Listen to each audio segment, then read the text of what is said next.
औज़ुबिल्लाहिमिनश्शैतानिर्रजीम बिस्मिल्लाहिर्रहमानिर्रहीम अस्सलामुअलैकुम रहमतुल्लाहि व बरकातुहू। Miss Sadaf Ayyub here from metropolitan school and बेटा it's maths time for class 7। कुछ एक्सरसाइजेस का बेटा हमने प्रीवियस क्लास में रिवीजन किया था। अब इस क्लास में भी बेटा हम कुछ एक्सरसाइजेस का रिवीजन करेंगे। नाउ बेटा we will start basic concepts of geometry. Means geometry के बेटा बेसिक कॉन्सेप्ट्स कौन से हैं या ज्योमेट्री स्टार्ट किन कॉन्सेप्ट से होती है। ठीक है, वी हैव 4 पॉइंट्स और बेटा हम उस पॉइंट में 2 लाइंस ड्रॉ करें लाइक दिस बेटा, लेकिन इन दोनों लाइंस का डिस्टेंस हर पॉइंट से बिल्कुल सेम हो।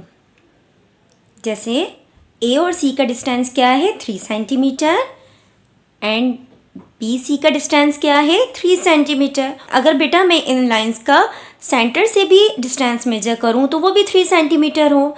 मींस उनका डिस्टेंस आप कहीं से भी मेजर करें वो सेम हो। So these are called parallel lines.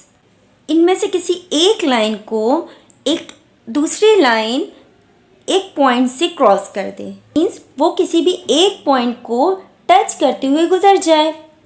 Like point ओ, इस लाइन ने किस पॉइंट से क्रॉस किया सी डी को ओ पॉइंट से। So this line is called intersecting lines. See this, अभी दोनों पैरेलल लाइंस हैं। अब दोनों पैरेलल लाइंस को बेटा एक लाइन क्रॉस कर दे। अब यहाँ देखें, दोनों पैरेलल लाइन को एक लाइन ने क्रॉस किया है तो दोनों को एक एक पॉइंट पर उसने क्रॉस किया।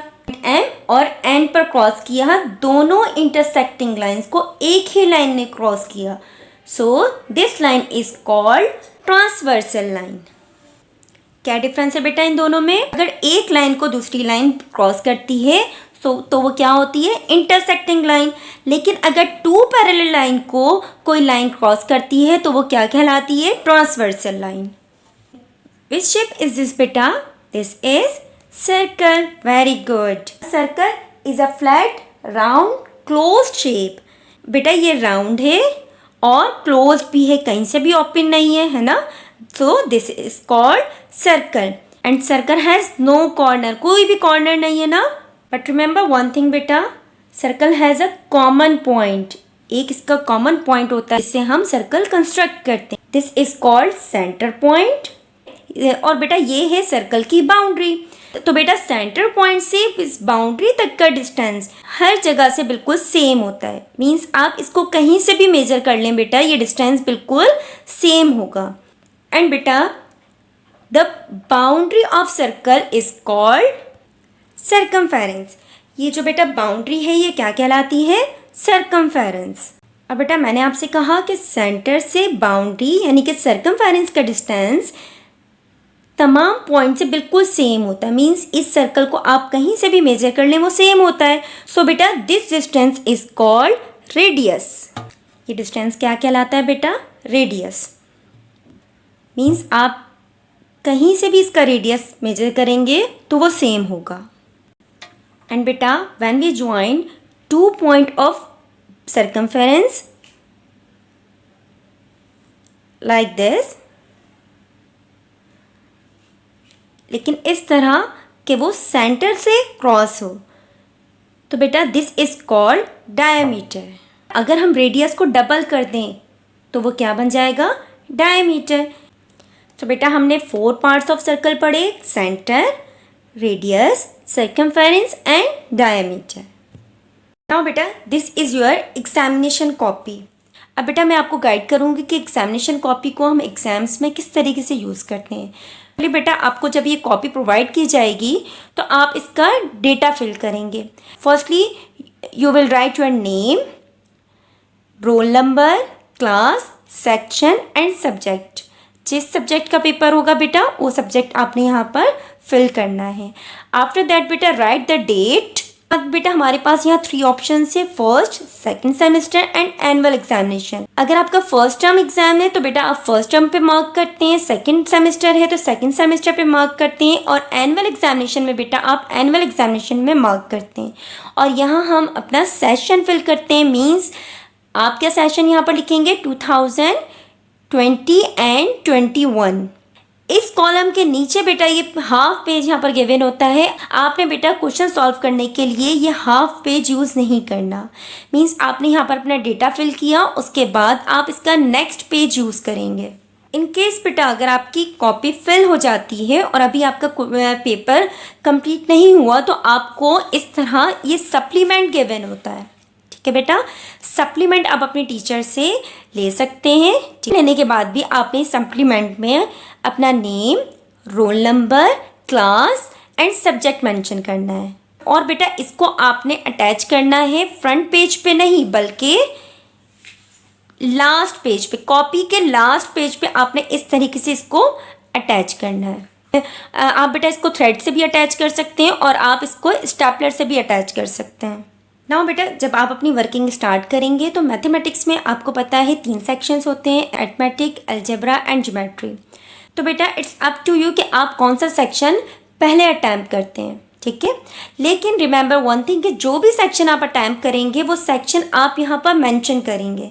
मींस आप सेक्शन ए से क्वेश्चन अटैम्प्ट कर रहे हैं तो आपने यहाँ लिखा सेक्शन ए से फिर आप सिलेक्ट करेंगे कि जो क्वेश्चन आपको बहुत अच्छा आता है पहले आप उसको अटैम्प्ट करेंगे। लेट्स सपोज आपको क्वेश्चन नंबर 1 बहुत अच्छा आता है, ठीक है, तो आप क्या करेंगे, यहाँ क्वेश्चन नंबर 1 मेंशन करेंगे। नंबर वन थिंग बेटा आपके जो एग्जाम्स में क्वेश्चंस होते हैं वो क्वेश्चंस ABC पार्ट्स में भी डिवाइड होते हैं। तो आप जो क्वेश्चन नंबर 1 अगर अटैम्प्ट कर रहे हैं तो आप ये देखेंगे कि आप क्वेश्चन नंबर 1 का ए पार्ट अटैम्प्ट कर रहे हैं। अगर ए पार्ट अटैम्प्ट कर रहे हैं बेटा तो आप इसके साथ यहाँ मेंशन करेंगे part A.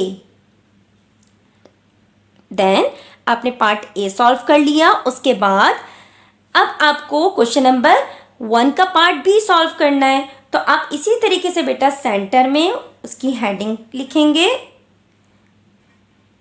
Question number 1 part B.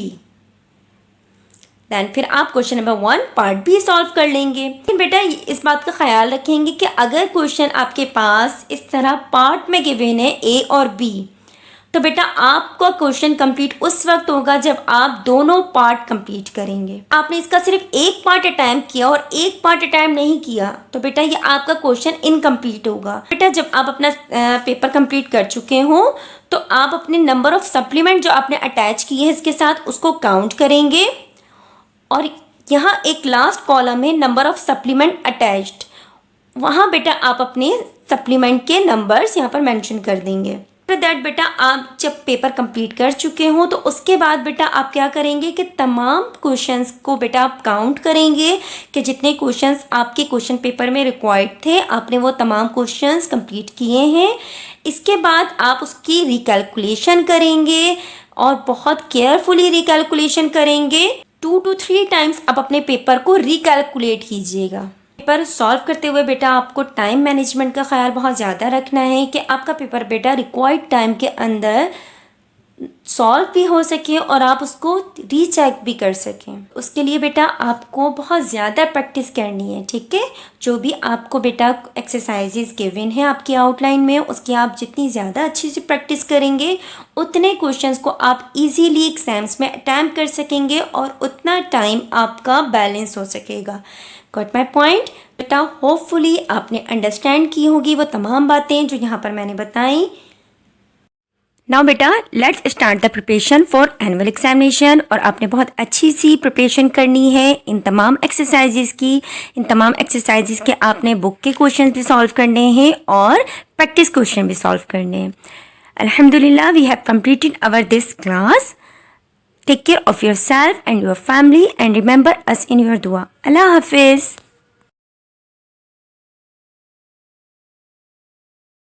Now बेटा let's start the preparation for annual examination। और आपने बहुत अच्छी सी प्रिपरेशन करनी है इन तमाम एक्सरसाइजेस की।